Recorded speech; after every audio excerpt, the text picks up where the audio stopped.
Why did you attack, dwarves? You must have been so completely drunk. I didn't want to fight you guys. I was after the bandit. The bandit that stole stuff. And now everybody's dead, and I have all these corpses to deal with. What? Greetings, LarpCraftians, and welcome to another LARP show. This is Ryan Harden with LarpCraft, doing a Season 6, Episode 1 Tavern talk for you this afternoon. Thanks for joining us. We are doing a little episode this time on it's a plea to the players, if you will, explaining some of the things that we did with the rulebook. And now that some players have had a chance to play it and some games have been hosted using the new Myths and Legends rule set, we can go ahead and analyze some of the data and feedback from the players.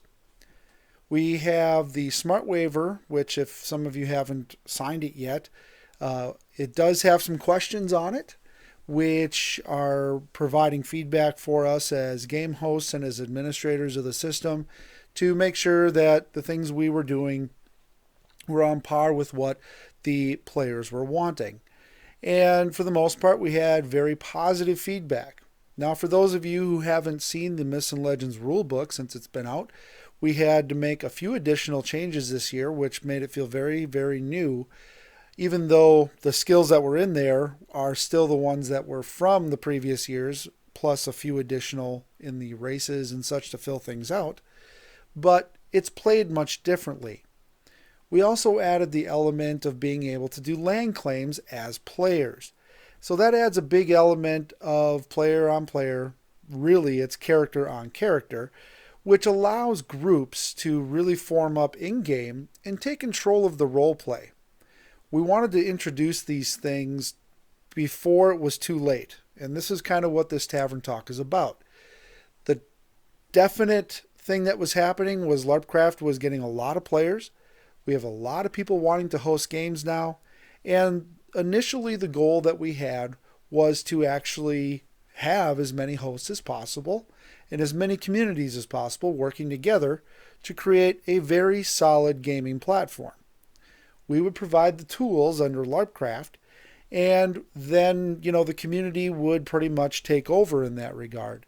So we were expecting this to take a little bit longer than it was, and we had about 5 years to revise the rule books time and time again to really get a good feel for what it is we wanted to hone in on. Now, we talked about small games and large games in past Tavern Talks, in past LARPcasts, in past LARP shows. And again, the system, this is another example of how things progress from Tavern Talk and how we do LARPcasts as the audio podcast, and now the LARP show as the video shows. So there's things we didn't know that we didn't know, and how we wanted to piece this all together really was dependent on feedback and thousands of games and hours of going through this to figure out what LarpCraft really was going to be about in the end. Saying all that, anytime you change a game system, or even a website for that matter, it tends to be hard on the people using the website when they're used to or dedicated to something that they're used to using. Now, we knew that was the case in this latest revision with Myths and Legends. There are thousands of players playing hundreds and hundreds of games, and we dedicate ourselves to our characters, to learning our skills, to progressing our lore based on those skills, and to group up. Anytime you fundamentally change a core mechanic, it's like scribbling out the format and having to learn it again. You don't want to do that, especially when you get a lot of players, because people will get frustrated and drop off. This is the case that we've learned through the progression of LarpCraft, even though we've had tremendous growth and invested heavily in time and resources for having the right tools in place for players and hosts. Anytime we changed that rulebook, we had a massive drop-off or people getting confused and having to reinvent ourselves a little bit each time. we have now come to the base conclusion that we were out of chances. If we would make any further rulebook changes, progressing as our game system got larger, we were going to approach a point of no return. And while the system that we had with Myths and Legends was good, it presented some very, very tough challenges as our numbers grew. So we had to make the call to essentially change the rulebook one final time. A lot of the things you saw in the revisions were talked about some of these have been talked about since we started doing this from 5 years ago. If you recall, some of you who have been playing this game a while, the magic system is very core fundamentally the way it was when we first started. Basic magics, very easy to identify in large groups and numbers so you do not break your character. The goal of this system is immersion, to stay in character. And when you have all these things happening that you can't remember, or there's too many skills flying around or combat skills that were breaking immersion, people tend to come out of character. And because the main goal of LarpCraft is not to win the day, it's not to have the power gamer with the most skills, it's about the roleplay, folks. And because of that, we wanted to redesign the system a little bit one more time. We were onto the right things. And again, most of the skills stayed the same. It was just a different way of approaching how to use them. We also opened up the availability for taking characters and customizing them so that they weren't limited by class. So we took the abilities and rearranged them as skill sets, so that way there was still a skill tree, so you couldn't just cherry pick the best things without first knowing the basics, but not limiting it by class, because we didn't have a lot of classes. And people wanted to mix and match classes and bring in additional lore, and we thought that was fantastic. If you limit things by the class, you're stepping on your own foot in the realm of creativity. So we asked a lot of questions of a lot of LARPers. We asked a lot of host questions. We had some very tough decisions to make in November at the annual elder meeting. And we didn't want to make changes. Let's just put that out there. Changes are terrible. For hosts, for game administrators, we got to change the core mechanics. We got to change the core programming. We got to change pretty much everything. It's expensive. We lose players. It's just not good. But overall, we had to make some leadership changes to make sure that we had the appropriate skill sets and rule books to apply it to multiple genres of games. And as you've seen, the Risen is now live, Galactic LARP is now live, and the Wild West Steampunk LARP is now live, all following the same format that we have with Myths and Legends. We couldn't do that until Myths and Legends was finished. We also wanted to make sure that we had enough roleplay opportunities for our players, in that the groups can take over a lot of the roleplay, can take over a lot of the lore, and can really develop themselves in-game. When you're playing as a character presenting from a host will come up with storyline and NPCs and lore. And that's fine. And that's the way a lot of hosts run. But we were missing some elements when you got past the point of where the characters in the game rallied up, had enough lore, and could actually start meeting or exceeding the lore that a host could have. This was the problem with LarpCraft, and we had to identify it and address it before we got much larger. You would tap out and you would have nowhere else to go from a skill level set, and if the host didn't present strong enough enemies or enough things for you to do, your character was left with nothing left. So we tried to incorporate a lot of things that have been used for 30 plus years in other systems, tweaking them to make sure that they are able to be used in our core mechanics. But then we have the availability to customize all this stuff through the forums and through the tracking systems.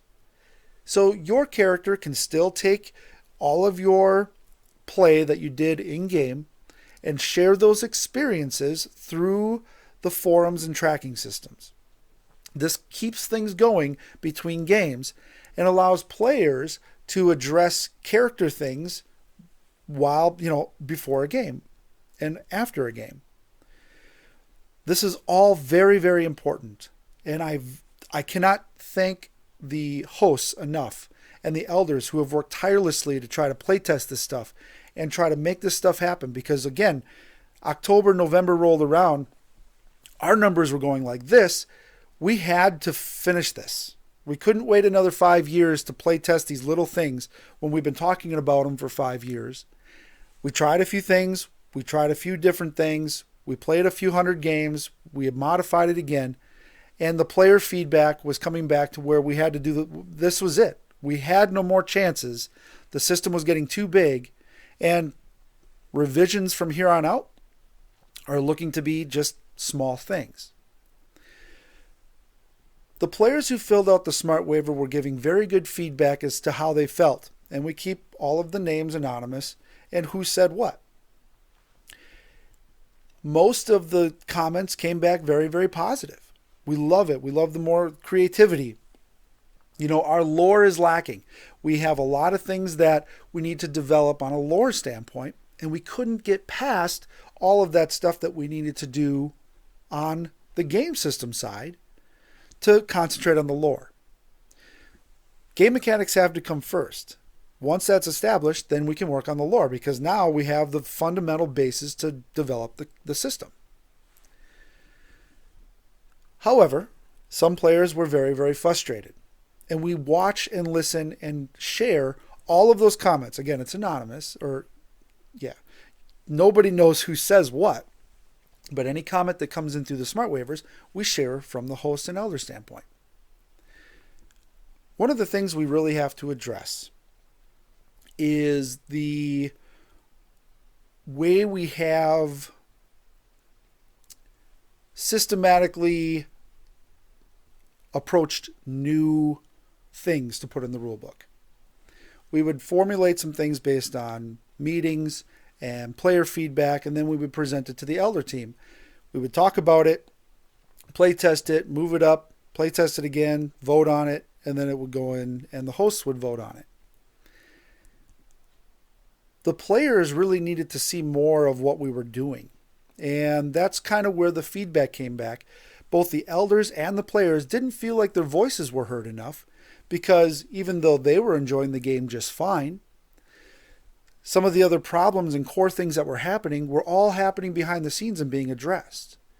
The players need to be informed as to the problems, the solutions that are being worked on, and how the votes and things are going. That way they can voice in their opinions. We didn't want to create too much of a political system where it would destroy itself. When everybody's allowed to comment on everything, you can't get anything done. So we had to learn as we went along here. But now that we have the core stuff finished, and it is finished because we've started investing in the other programs now and systems, players really want to know that their voice is heard. So the elder team is going to get together and we're going to readdress how we approach things going forward. Back when we started LarpCraft, we had, basically in the rule set, we would talk about changes. A lot of systems didn't do that because it becomes so muddled and messy, and it creates a lot of animosity. We don't want that to happen. We don't want to break apart what we're trying to build. But at the same token, players couldn't see enough, and they don't feel like their voices are heard. So we hear you, and by giving response in those waivers and personal forums and private messages and in social media, we've come to the conclusion of what needs to happen going forward. First things first, we can't change the rulebook anymore. Not in a fundamental way anyway. We'll add not classes, but skills, professions, possibly a race or two as the lore dictates. But we cannot change the fundamental core values of what LarpCraft has now become. We now have all the elements to build it both on a players going through a character versus a world or environment, and characters can now go into groups and do more of the character versus character role play as well. So this system addresses many, many things and is a good mix. It's also very, very balanced. A lot of people can do a lot of things, but what you're really figuring out is a character can only learn so many skills. So the bottleneck is still there. You can't just have one character that knows everything and can, basically lone wolf it through everything. That's not the way most systems work. If you're going to have it where you can do it for many, many years, where you can develop a character in a few years and continue to play them even after they're maxed for many years to come, possibly even tens of years. I don't know. So these are the things that we had to describe. And why is this important? When I was talking through some of the other Tavern talks and LarpCasts and such, I always talked about big games. And a lot of times I didn't describe what big games meant. What big games are beyond 20, 30 people games. People think I'm talking tens of thousands of people. Well, yeah, that's there, but that's highly unrealistic on a every week or every month basis. Large games like that usually only happen once a year or once every other year or even maybe 2 or 3 times a year at max in a region. What we want to do is our core value is based on the local host, but also connecting with other local hosts in areas that are near driving distance with them to connect and make bigger regional games or larger monthly games. Our target type of game really isn't 2,000 players. It's not even 1,000 players. It's not even 500 players. Realistically, in most areas, you can get 200 players at a game once you're established and you have a few hosts that can drive and help each other out. So with 200 players, we were finding, even with 50 on 50 battles, that in the previous rule set, there was too much stuff happening to where the immersion would start breaking. People would come out of character and have to ask, what is this? You can't call something with an orb and hear it 30 feet away when there's 15 other people around you trying to do something. You got hit with a blue orb. Okay, what does that mean? Now there's only one thing that flies through the air that's blue, and you know how to do it. There's 8 spells that fly through the air, and they're all color-coded now. So when you get hit with something, whether you heard the symbol or not, you know if that made contact with you, you know how to do it. You can remember 8 things. The rest of the magic is still there, but it moved to a touch or area of effect, something where the spell, the person describing the spell is close enough to where you can hear what's happening. That was a big issue. Players were complaining that they could not hear the calls. Other LARP systems, the more in depth you got with immersion, the less you saw call abilities, the less you saw instant kill abilities and things like that. The higher the immersion, the less skills you saw in games. So we approached that and addressed that to the best of our ability, but without taking away the fantasy elements. Some characters, some players got fed up and they left. That's understandable. The best part is there's tons of other games you can play, or you can make up your own. But that's not what we're after. If you leave, we're not going to pay attention to that. I mean, you're welcome back. Your character will still be there if you want to join us again.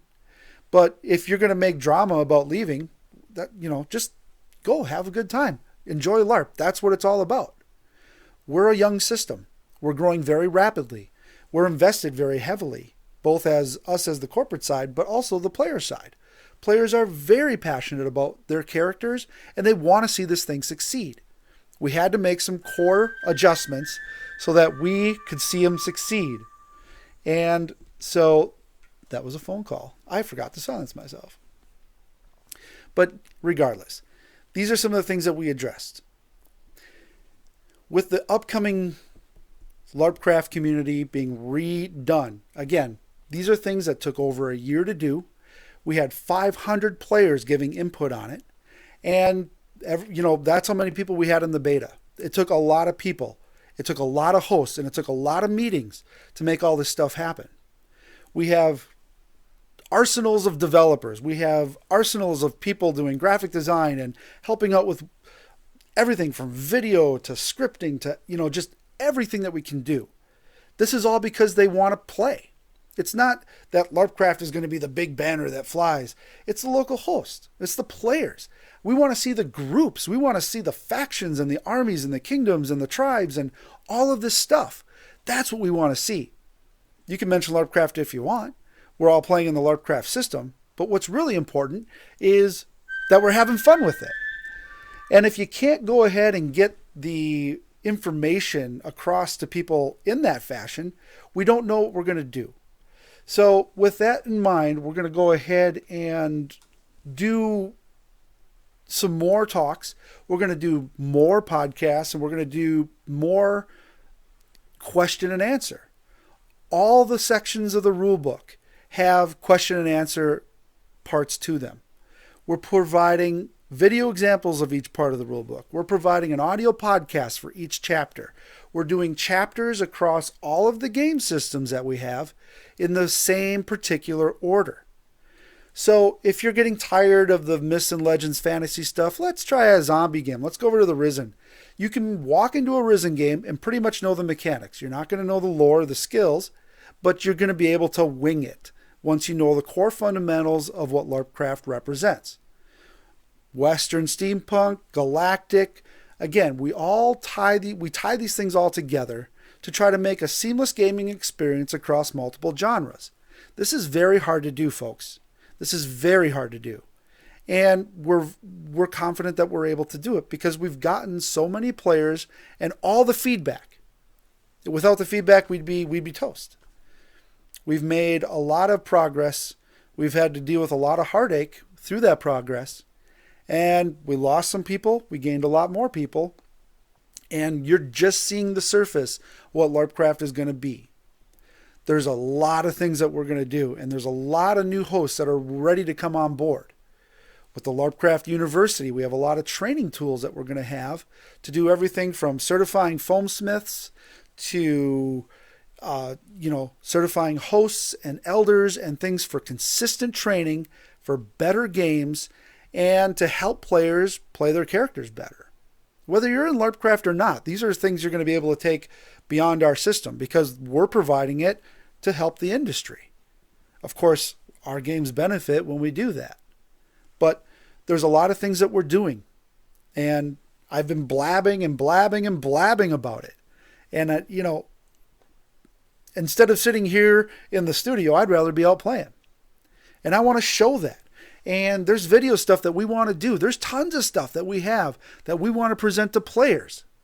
But we had to make that rule book sustainable and scalable. Now it is. So this was just the Tavern Talk to kind of plea the players, tell you where we're going, tell you what we're trying to do.